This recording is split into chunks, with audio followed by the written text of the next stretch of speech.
ഈ ബാഗ് കാണിച്ചു തുടങ്ങിയപ്പോൾ തന്നെ നിങ്ങൾക്ക് മനസ്സിലായിട്ടുണ്ടാവും എങ്ങോട്ടോ ട്രാവൽ ചെയ്യാണ്, വേറെ എങ്ങോട്ടും അല്ല, നമ്മൾ നാട്ടിലേക്ക് പോവാണ്. നമ്മളെന്ന് പറയുമ്പോൾ ഞാനും നിച്ചു മാത്രമേ പോകുന്നുള്ളൂ കേട്ടോ. നിച്ചാനിപ്പോൾ ലീവ് എടുക്കാൻ പറ്റിയ ഒരു സിറ്റുവേഷൻ അല്ല. സോ നമ്മൾ എയർപോർട്ടിൽ ഡ്രോപ്പ് ചെയ്യാൻ വേണ്ടി വരികയാണ്. നമ്മൾ ടാക്സി എടുത്താൽ പോകുന്നത്, അതാകുമ്പോൾ നിച്ചാനകത്തോട്ട് വരാമല്ലോ. അങ്ങനെ നമ്മളിത് എയർപോർട്ടിൽ എത്തിയിട്ടുണ്ട്. ലഗേജ് എല്ലാം ഇറക്കിക്കൊണ്ടിരിക്കുകയാണ് ടാക്സിയിൽ നിന്ന്. നമ്മൾ എമിറേറ്റ്സ് ഫ്ലൈറ്റ് ആണ് കേട്ടോ എടുത്തിങ്ങനെ. നിച്ചുനെ കൊണ്ട് പോകുമ്പം അതാണ് കുറച്ചുകൂടെ കംഫർട്ടബിൾ ആയിട്ടുള്ളത്. ഈ പോകുന്നതിൻ്റെ ഒരു സന്തോഷമുണ്ട്, എന്നാൽ നിച്ചാനെ പിരിയുന്നതിൻ്റെ ഒരു സങ്കടം ഉണ്ട് കേട്ടോ.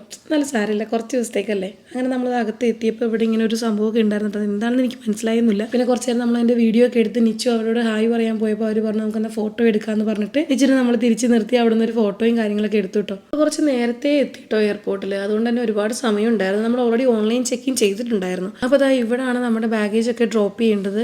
അപ്പം ഇത് നമ്മൾ ഫസ്റ്റ് ടൈം ആണ് കേട്ടോ ഇതുവരെ ചെയ്യുന്നത്. പക്ഷേ എളുപ്പമാണ്, അതിൻ്റെ ഇൻസ്ട്രക്ഷൻസ് ഒക്കെ ഡയറക്റ്റ് ഉണ്ടാവും. അപ്പം നമ്മൾ ഓൾറെഡി സെലക്ട് ചെയ്തെടുത്താൽ മതി. അങ്ങനെ ബോർഡിംഗ് പാസ് ഒക്കെ പ്രിന്റ് ചെയ്തെടുത്തു. ഇനിയിപ്പോൾ ഇതിനപ്പുറത്തേക്ക് ഇച്ചാന് വരാൻ പറ്റില്ല കേട്ടോ. സോ നമ്മൾ കുറച്ച് നേരം അവിടെയൊക്കെ ഇരുന്ന് ടൈമൊക്കെ സ്പെൻഡ് ചെയ്ത് കഴിഞ്ഞിട്ട് പിന്നെ നമ്മൾ അകത്തേക്ക് കയറി നേരെ പോയി ഇമിഗ്രേഷനും സെക്യൂരിറ്റി ചെക്കിനും എല്ലാം കഴിഞ്ഞ് ഗേറ്റിനടുത്ത് എത്തി. അപ്പോൾ ഗേറ്റിന് തൊട്ട് ഫ്രണ്ടിൽ ഒരു ഷോപ്പിൽ കയറിയിട്ട് ഫുഡ് കഴിക്കാനിരിക്കുകയാണ്. കാരണം എന്തെങ്കിലും ഫുഡ് കൊടുത്തിട്ട് വേണം കയറാൻ, ഇനി വിശന്നാലോ എന്ന് ഓർത്തിട്ട്. നിച്ചുവിനാണെങ്കിൽ പിസ്സ മതി എന്ന് പറഞ്ഞു. സോ പിസ്സ ഓർഡർ ചെയ്ത് കഴിച്ചിട്ട് നമ്മൾ ഗേറ്റിൻ്റെ അവിടെ ഫ്രണ്ടിൽ വന്ന് വെയിറ്റ് ചെയ്യുകയാണ്. ഈ സമയത്തിന് നിച്ചാൻ തിരിച്ച് പോയായിരുന്നു കേട്ടോ, എല്ലാം കഴിഞ്ഞതുകൊണ്ട് തിരിച്ച് പോയായിരുന്നു. ഞങ്ങളുടെ ബോർഡിങ്ങിന് വേണ്ടിയിട്ട് വെയിറ്റ് ചെയ്യുകയാണ്. നിച്ചു കുറച്ച് നേരം ഡാഡിയെ ചോദിച്ചായിരുന്നു, പിന്നെ അങ്ങ് സെറ്റായിട്ടോ, വലിയ കുഴപ്പമില്ലായിരുന്നു. അങ്ങനെ കുറച്ച് നേരം കഴിഞ്ഞപ്പോഴത്തേനും ബോർഡിങ് സ്റ്റാർട്ടായിട്ടോ. നമ്മളത് അകത്ത് കയറി. നമ്മുടെ അടുത്തിരുന്നത് ഒരു ഡച്ച് ലേഡി ആയിരുന്നു, നല്ലൊരു സ്വീറ്റ് ലേഡി ആയിരുന്നു കേട്ടോ. അങ്ങനെ ഫ്ലൈറ്റൊക്കെ ടേക്ക് ഓഫ് ആയി. കുറച്ച് നേരം കഴിഞ്ഞപ്പോൾ തന്നെ കിഡ്സ് മീൽ വന്നു കേട്ടോ.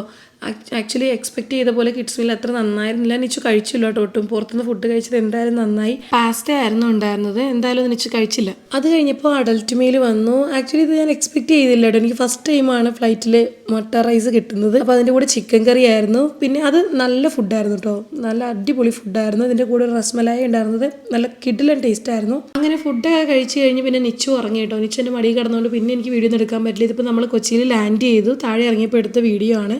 നിച്ചു നല്ല ഉറക്കമായിരുന്നു. അവിടെ എത്തിയപ്പോൾ ഉറക്കപ്പിച്ചിലാണ് കേട്ടോ നടന്നുകൊണ്ടിരിക്കുന്നത്. എനിക്ക് വേറെ വഴിയില്ലായിരുന്നു. അങ്ങനെ നേരെ പോയി ഇമിഗ്രേഷനും കഴിഞ്ഞ് ലഗേജൊക്കെ കളക്ട് ചെയ്ത് പുറത്ത് വന്നതിനും എൻ്റെ ഫാദറും ബ്രദറും വന്നിട്ടുണ്ടായിരുന്നു. അങ്ങനെ ലഗേജ് എല്ലാം കാറിൽ കയറ്റി നമ്മൾ നേരെ വീട്ടിൽ പോവാണ്. അപ്പം ഇനി കുറച്ച് ദിവസം വീഡിയോ ഒക്കെ നാട്ടിൽ നിന്നായിരിക്കും. അപ്പോൾ അടുത്ത വീഡിയോയിൽ കാണാം. ടാറ്റാ.